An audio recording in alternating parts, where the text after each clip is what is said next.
Look at your plate for a moment. Yes, your plate. Do you see that rice? That soft, warm, familiar little pile you've eaten 1,000 times before. It might quietly be making your blood sugar worse. I know. That surprises most people. Because rice feels so harmless, doesn't it? Something you've eaten all your life. Comforting. Safe. But you especially if you're over 60 need to hear this. The way most people cook and eat rice is quietly working against their health. And here's the good news. You don't have to stop eating rice. Not at all. You just need to know how to make rice work for you instead of against you. Today, I want to show you how. 5 simple, science-backed habits that turn rice into a gut-healing, sugar-stabilizing, life-giving food. And these are not theories. These are real habits I've shared with hundreds of my own patients, and I've seen how they can change a person's life meal by meal, grain by grain. Now it's your turn. So, take a deep breath, sit with me here for a few minutes, and let's fix this together. If you want more honest, clear advice like this, go ahead and subscribe. Join our little senior Healthy Pills family. All right, let's begin. First, soak your rice. You might be thinking, Doctor, I've been cooking rice my whole life. Why fix what isn't broken?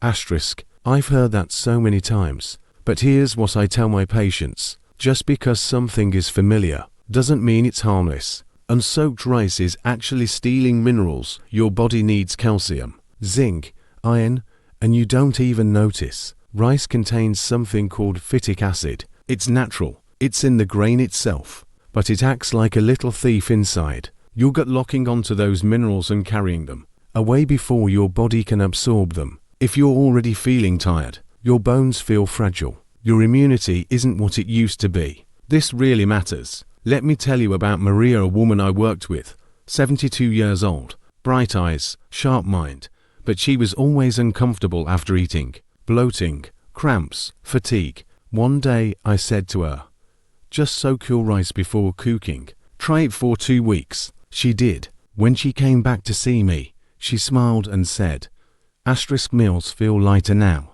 My stomach doesn't hurt anymore. It's like my body finally forgives me.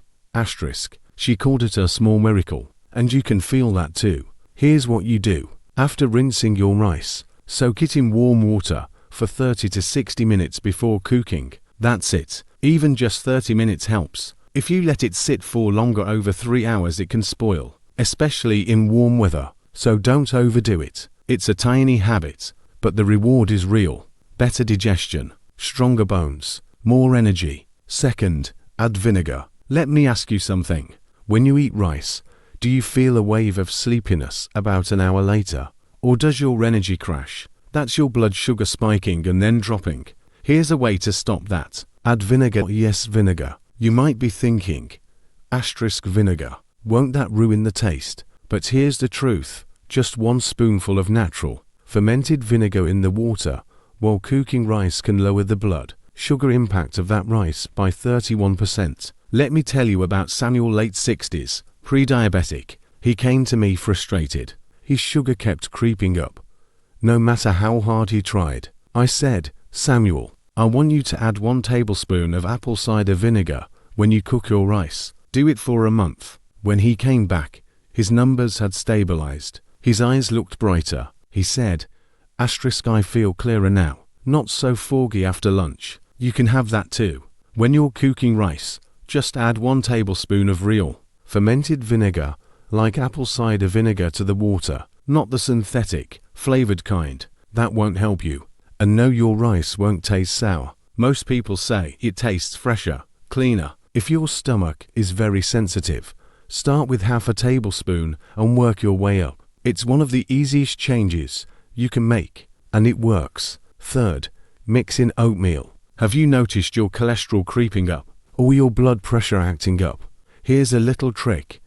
Add a teaspoon of oatmeal to your rice. You already know oatmeal is good for your heart, but when you mix just a teaspoon into your rice, it helps lower cholesterol and steady your sugar too. Oatmeal is rich in something called beta-glucan, a soluble fiber that soaks up bad cholesterol, slows down how fast sugar hits your blood, and feeds your gut. Let me tell you about Aisha, mid-70s, high cholesterol, and early diabetes. We added just 1 teaspoon of oatmeal to her daily rice. That's it. 3 months later, her lab results improved. But even better, she told me she felt lighter, more confident, like her body wasn't fighting her anymore. And you can feel that too. If you're cooking 1 cup of rice, just add 1 to 1.5 teaspoons of plain, dry oatmeal into the pot. Don't add more. More can make you feel bloated. Small, gentle, effective. 4th, sprinkle turmeric. Have you ever felt your body just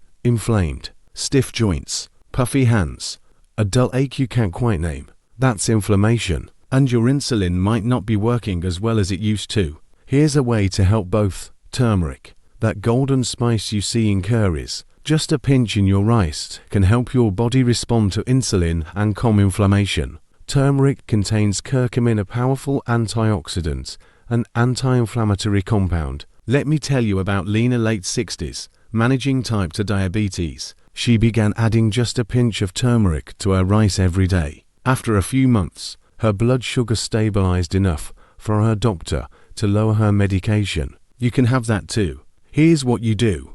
After cooking, while the rice is still warm, sprinkle 1 or 2 pinches of pure turmeric powder and stir it in. Not curry powder, pure turmeric. Start small. The taste can take some getting used to, but this tiny golden habit holds centuries of wisdom, and it can help you feel better. 5th, cool and reheat. Now here's the one most people never believe until they try it. After cooking, let your rice cool for 30 minutes to an hour, or even refrigerate it, and then reheat it gently when you're ready. Why? Because when rice cools, its starch changes into something called resistant starch. That means your body digests it more slowly, your blood sugar stays steadier, and your good gut bacteria get fed. Let me tell you about Thomas in his 70s, dealing with years of digestive discomfort and constipation. He started cooking his rice, letting it cool, then reheating it before meals. Weeks later, he said to me,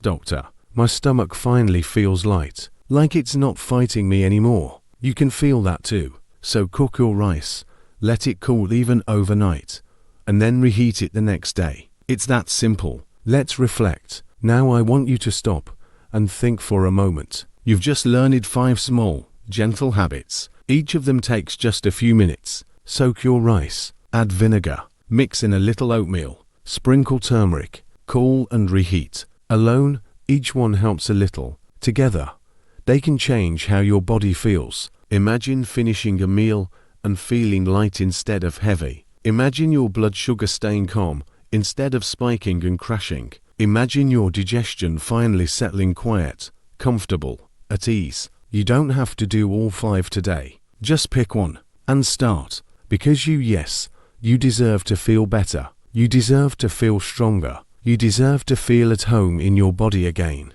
And that starts with small choices, meal by meal, grain by grain. If this helped you even just one idea, give this video a like. It really does help us reach more people who need this. And subscribe to join our senior Healthy Pills family.